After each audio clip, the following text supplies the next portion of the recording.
So this pickups video is actually a couple months in the making. I actually had most of it filmed before we moved, but I didn't get a chance to record everything. And yeah, now I have a bit of a set, as you can see behind me, so I just decided I would re-record the video. And of course, with that comes a few extra pickups, given the like 2 extra months that I had to get more stuff. So yeah, the first item we're gonna talk about is a new Switch dock that I got.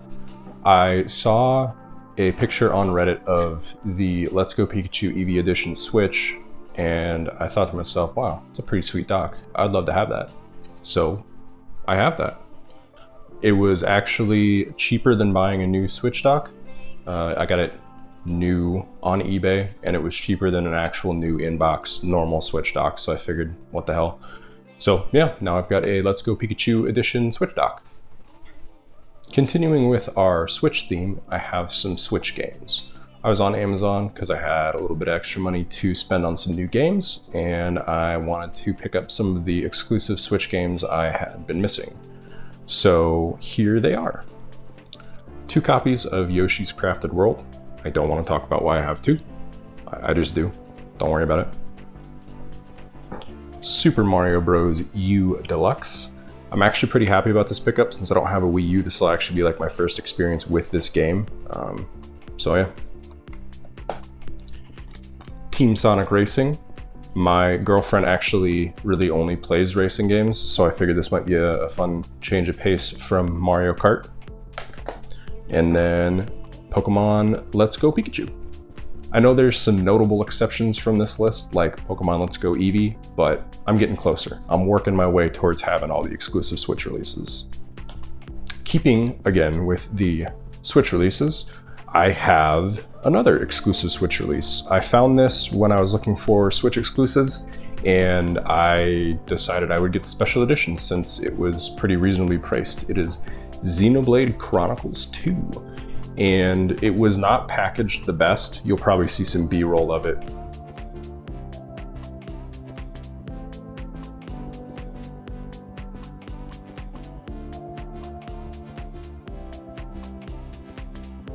But the corners and stuff are pretty beat up, but all the contents managed to arrive okay. So no huge loss. And speaking of contents, we have the soundtrack on CD, the game itself in a steelbook. Notably absent is a manual, which is pretty unfortunate.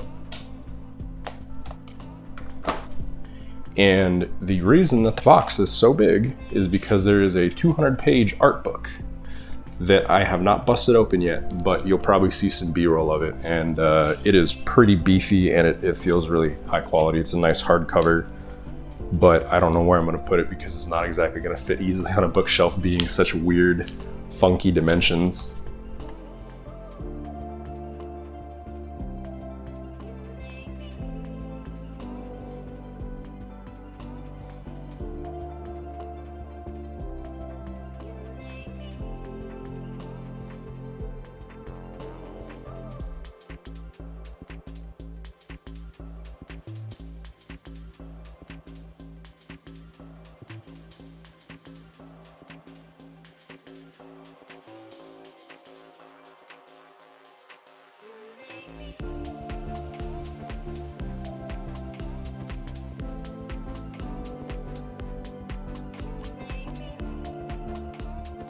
Keeping with the current generation of systems, we have a couple PS4 games.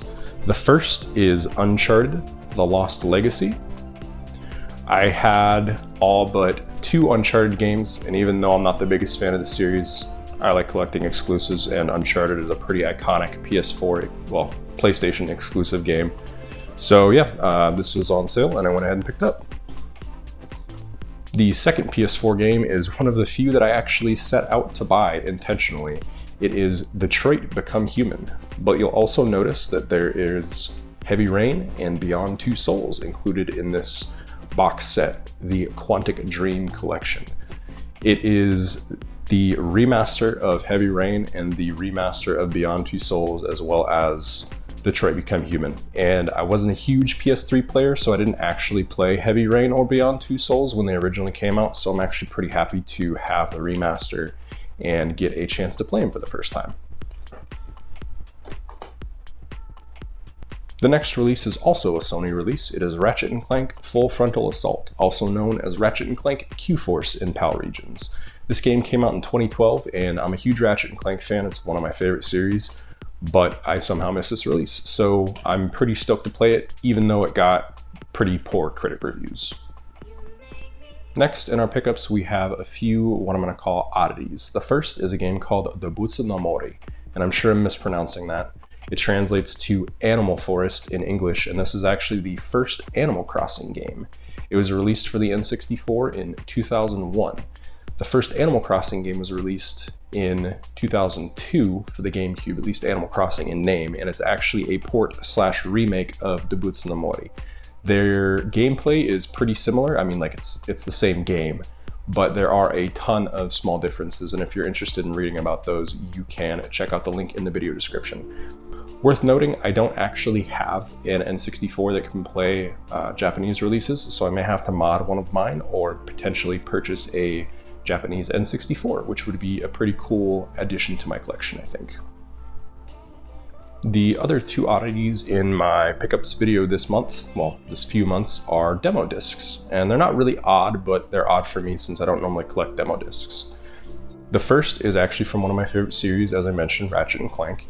It is a demo disc for the original Ratchet & Clank, and this was released at E3 in 2002, and I think this is a really awesome find, and I'm super stoked to have it.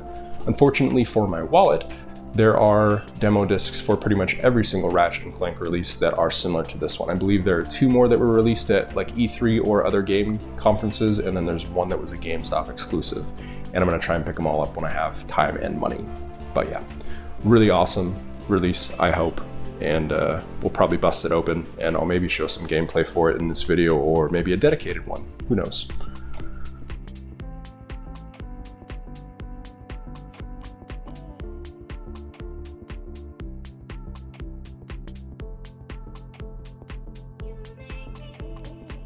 Keeping with demos, we have something I've never actually heard of, but I found when I was looking for Ratchet & Clank and Jak and Daxter stuff, and it is Jam Pack Volume 11. This is really sweet because it's kind of like peak gaming from my childhood. This demo disc came out in 2004, and a few of the highlights are Killzone, Jak 3, ATV Off-Road Fury 3, Ratchet & Clank Up Your Arsenal, Star Wars Battlefront, Metal Gear Solid 3 Snake Eater, and Burnout 3 Takedown. There's a few other games on here as well. I'll show those on the screen. But yeah, this is pretty sweet, and it turns out they released a ton of these jam packs, and I have no idea how I had never heard of them, because I was super into demo discs back in the day. But yeah, it's got a full manual with like foldouts for each game, and you know, a demo disc, as well as some kind of registration card that I'm not sure why it's included with a demo disc, but whatever, it's here. Moving on, we're going to get into some portable games. I was actually looking to pick up a copy of Pokemon Blue. I had the box and the manual, but I was missing the game, and I stumbled across a Game Boy Color lot that had a handful of games, one of them being Pokemon Blue, and the high bid at the time was about the same cost as an authentic copy of Pokemon Blue, so I went ahead and bid on it, and I won.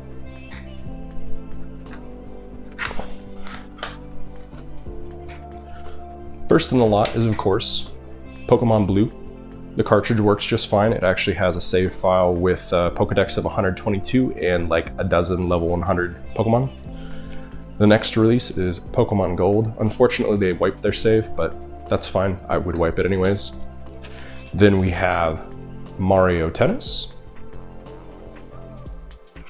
Dave Mirra's Freestyle BMX, and believe it or not, my second copy of Tony Hawk's Pro Skater for the Game Boy Color. In addition to the games included, I have another color Game Boy Color to add to my collection.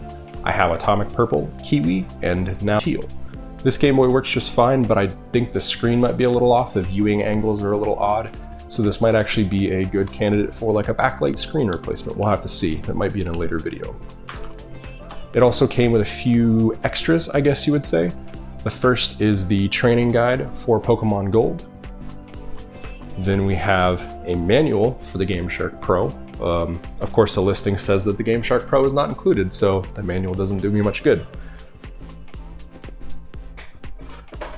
We also have a light, plugs into the transfer/accessory slot, as well as a really gummed up, like melted almost, colorful transfer cable.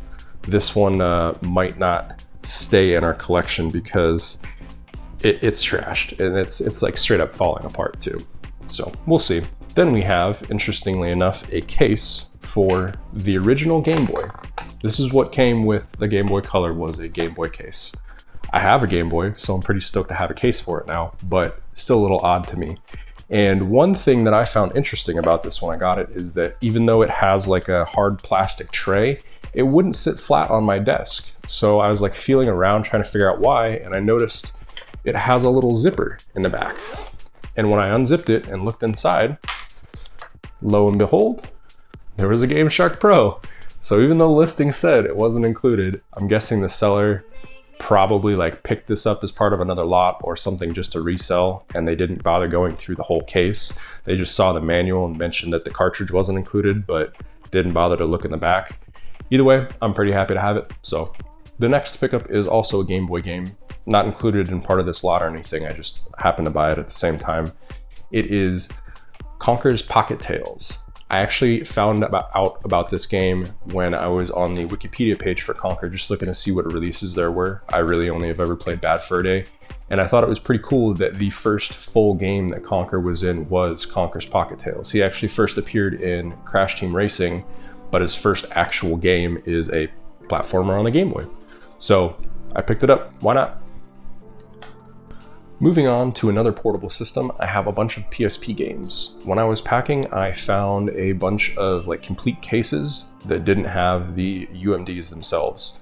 I think they were probably all like in a portable PSP case, and I must have lost it or it was stolen. I don't know, stuff happens when you're a kid. But I went ahead and I replaced a bunch of the UMDs, or at least I tried. The first game we're going to talk about is ATV Off-Road Fury Blazing Trails. This is one of the first two games that I actually only got the UMD for. The only thing I needed. The rest of them, aside from one, were like complete purchases because I couldn't find a UMD or it was cheaper just to buy the complete edition. This is actually a really cool release because when I was researching it for this video, just, you know, seeing if there was anything cool about it, I learned that it's actually a port of ATV Off-Road Fury 3. So yeah, it's an awesome game with a fantastic soundtrack, and I'm happy to have it again. The second PSP release is Prince of Persia Rival Swords. This has a lot in common with the first one, being that it is one of the two that I was able to get loose, so I had the case, just needed the UMD. And it is also a port of another game, this time Prince of Persia The Two Thrones. It was originally released in 2005 and later ported to the Wii and PSP under the name Prince of Persia Rival Swords. So yeah, pretty cool little tidbit there. At least I thought it was. Moving on to a less interesting release, we have Ape Escape on the Loose. There's nothing spectacular about this that I was able to find out that I didn't know when I was a kid, but it's another game I played a ton and I'm happy to have it again.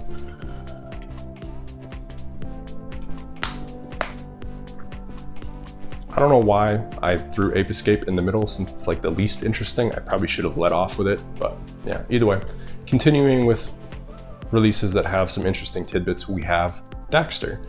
Now, this release in and of itself isn't that interesting, but what is interesting is this was likely part of a PSP dual pack, and that's why it is labeled not for resale.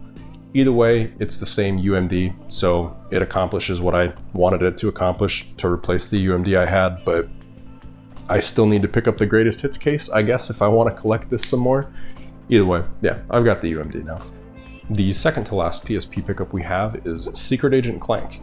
I had the original release. This is the greatest hits edition, so nothing crazy there. It is a retail edition, or at least it appears to be, having the barcode. What is interesting about this is it is dual language packaging. I don't know if you can see that very well, probably includes some B-roll, but it is in French as well as English.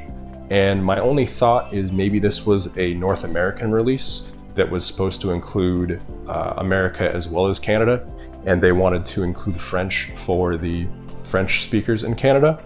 It's my only theory. If you've got a better one, or if you know why this was in dual language, English, French, let me know. Our final pickup is Ratchet and Clank Size Matters. I actually bought this partially because I wanted the UMD, but also because I was like super stoked that this was like an interesting and rare game.